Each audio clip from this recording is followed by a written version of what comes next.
आणि यानंतर पुन्हा एकदा थेट वर्ध्यात जाऊयात, मुख्यमंत्री बोलतायत। आणि शांतीचा संदेश देणारे महात्मा गांधीजी, भूदान चळवळीचे प्रणेते विनोबा भावे यांना विनम्र अभिवादन आणि गांधीग्राम आणि पवनारच्या भूमीला नमन। भारतीय राज्यघटनेचे शिल्पकार महामानव भारतरत्न डॉक्टर बाबासाहेब आंबेडकर यांना विनम्र अभिवादन आणि देशाचे लोकप्रिय आणि यशस्वी आणि लगातार तिसऱ्यांदा ज्या देशाचे प्रधानमंत्री झाले त्या आदरणीय नरेंद्र मोदी साहेबांचं मी आपल्या सर्वांच्या वतीने मनापासून स्वागत करतो।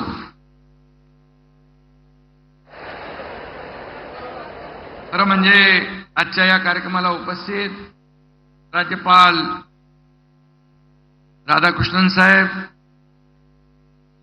आमचे दोन्ही उपमुख्यमंत्री देवेंद्रजी, अजितदादा, केंद्रीय मंत्री मांझीजी, जयंत चौधरी, सर्व व्यासपीठावरील आमचे मंत्रिमंडळातील सहकारी मंत्री, आमचे बावनकुळेजी आणि सर्व व्यासपीठावरील मान्यवर आणि मोठ्या संख्येने आदरणीय प्रधानमंत्री महोदयांना ऐकायला आलेले सर्व वर्धावासीय बांधव भगिनी आणि माझ्या लाडक्या बहिणींनो आणि लाडक्या भावांनो, आपलं मनापासून मी स्वागत करतो।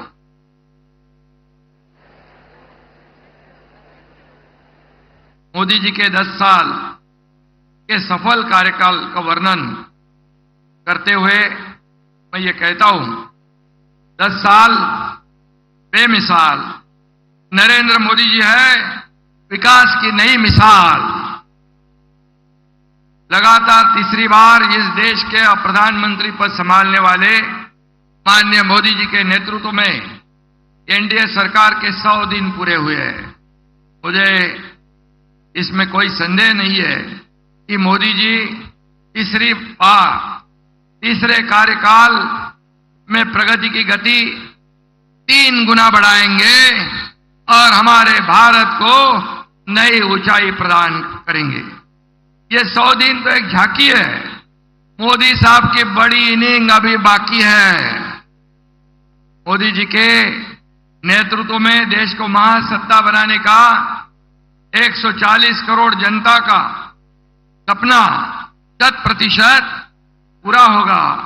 आने वाले वर्षों में हमारी एनडीए सरकार दुनिया के सबसे ताकतवर देश की सूची में भारत का स्थान मजबूत करेगी, ऐसा हमें विश्वास है। 21वीं सदी भारत की सदी, ऐसा मोदी साहब ने कहा था।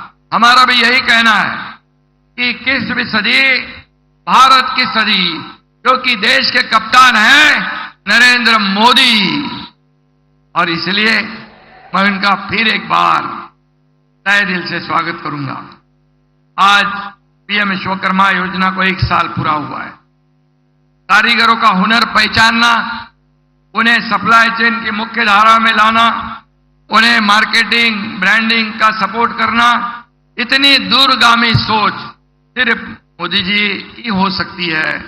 इसलिए जब प्रदर्शन में हम गए थे तो कई कारीगर कह रहे थे, हम इतने छोटे छोटे कारीगर हैं, आज छोटा छोटा व्यवसाय करते हैं, लेकिन इतने बड़े देश के प्रधानमंत्री हमारे बारे में इतनी बारीकी से सोचते हैं, ऐसे प्रधानमंत्री हमने देखे नहीं। मैंने कहा ना देखे हैं ना देखोगे भी, क्योंकि मोदी जी ऐसे हर विभाग को, हर सेक्टर को मेन स्ट्रीम में लाना चाहते हैं, उद्योजक बनाना चाहते हैं, लोगों को रोजगार देना चाहते हैं। और इसलिए आज महाराष्ट्र में पीएम विश्वकर्मा योजना में 14,72,000 से ज्यादा एप्लीकेशन रजिस्टर हुई है। इस योजना के माध्यम से छोटे व्यवसाय को लोन दिया गया, इससे कारोबार बढ़ा, रोजगार के अवसर पैदा हुए और देश की अर्थव्यवस्था भी मजबूत हो रही है। यह मोदी जी के सबका साथ सबका विकास के समग्र दृष्टिकोण का सबसे अच्छा उदाहरण है। और इस योजना की पहली वर्षगांठ पर मैं पूरे विश्वकर्मा समाज की ओर से प्रधानमंत्री मोदी जी को बहुत बहुत धन्यवाद देना चाहता हूं। मोदी जी ने देशातील महिलांना आत्मसन्मान मिळवून दिला। 10 वर्षात ग्रामीण भागातल्या 10 कोटी महिला आत्मनिर्भर झाल्या। नारी शक्तीला बळ देण्यासाठी आज मोदीजींच्या शुभ हस्ते पुण्यश्लोक अहिल्यादेवी होळकर स्टार्टअप योजनेचा शुभारंभ देखील होतोय आणि महिलांना स्टार्टअपसाठी 25 लाखापर्यंत अर्थसहाय्य मिलणार है। महाराष्ट्र देश में महिला स्टार्टअप में पहले स्थान पर होगा और दूसरे राज्यों को भी प्रेरित करेगा, ऐसा मुझे विश्वास है। आज आपण 1000 कॉलेजमध्ये आचार्य चाणक्य कौशल्य विकास केंद्र सुरुवात करतोय। वर्षभरात 3 लाख विद्यार्थ्यांना प्रोफेशनल ट्रेनिंग दिली जाणार आहे आणि म्हणून त्याचबरोबर अमरावतीमध्ये मगाशी देवेंद्रजींनी सांगितलं पीएम मित्रा टेक्सटाईल पार्कचे भूमिपूजन होत आहे। 8,000 कोटींची इन्व्हेस्टमेंट असलेल्या या पार्कमध्ये 2 लाखापेक्षा जास्त रोजगार मिळणार आहे। या पार्कमुळे संपूर्ण परिसराचा मेकओव्हर होईल, देशाच्या अर्थकारणाला देखील हातभार लागेल। मोदीजी कधी छोटी स्वप्न पाहत नाहीत। आपला देश जसा महान तशीच मोदीजींची स्वप्नेही महान आहेत आणि म्हणून मुंबई को ग्लोबल फिनटेक कैपिटल बनाने का निर्धार उन्होंने किया है।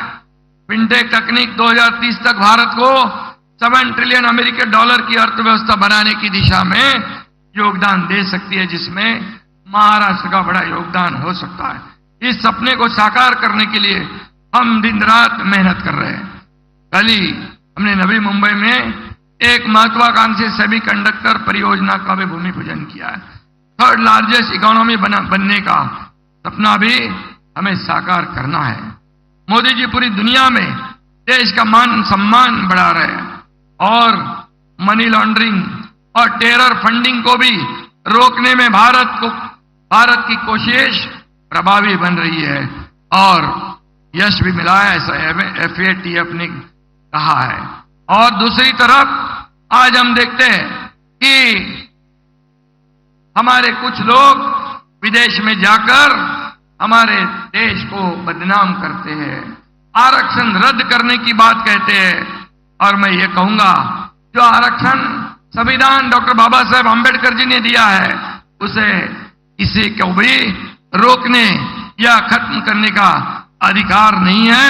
और इसलिए मोदी जी यहां पर प्रधानमंत्री जी है, तब तक ये गरीब तबके का आरक्षण कोई भी माई का लाल खत्म नहीं कर सकता है, इतना ही मैं विश्वास दिलाता हूं।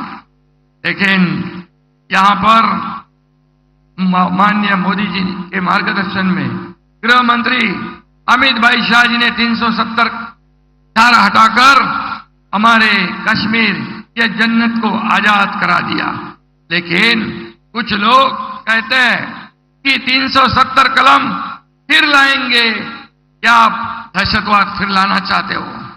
क्या पाकिस्तान की बोली बोलने वाले लोग जो ये 370 जो कलम हटाने के बाद ये कश्मीर का विकास हो रहा है, क्या विकास को रोकना चाहते हो? आतंकवादियों से मिलकर मिलीभगत करना चाहते हो? और इसलिए कांग्रेस को इसका भुगतान भोगना पड़ेगा, इतना ही मैं कहूंगा। मोदी जी ने कई क्रांतिकारी फैसले लिए हैं। अब प्रधानमंत्री मोदी जी ने 1 नेशन 1 इलेक्शन का ऐतिहासिक निर्णय लिया है। मैं मोदी जी का अभिनंदन करता हूं, उनका स्वागत करता हूं। आज पूरा देश उनके साथ खड़ा है। मोदी जी की सभी योजनाएं, सभी निर्णयों का उद्देश्य देश के पिछड़े कमजोर वर्गों का कल्याण करना है और यही उनका एकमात्र उद्देश्य है। आम आदमी का सम्मान बढ़ाना, उनकी ताकत बढ़ाना, उनकी समृद्धि बढ़ाना। हम उनके आदर्शों पर चलकर पिछले 2.25 साल में राज्य के सर्वांगीण विकास के लिए काम कर रहे हैं। इसलिए लाडली बहन योजना हो, लाडला भाई योजना हो, 1,60,00,000 हमारी लाडली बहनों के खाते में महीने में 1,500 रुपया, 2 महीने के 3,000, सालाना 18,000 रुपया ये जमा हो रहे हैं। ये संख्या 2.5 करोड़ तक पहुंचेगी और लेक लड़की योजना हो, अन्नपूर्णा योजना हो, लड़कियों को मुफ्त में प्रोफेशनल एजुकेशन हो, वयोश्री योजना हो, तीर्थ दर्शन योजना हो, ये सब योजनाएं नई क्रांति समाज में लाएगी। और मोदी जी के नेतृत्व में महाराष्ट्र के नए विकास के नए शिखर पर पहुंच रहा है। प्रधानमंत्री जी के आशीर्वाद से महाराष्ट्र का विकास बुलेट ट्रेन की तेज रफ्तार से होगा, ऐसा मैं विश्वास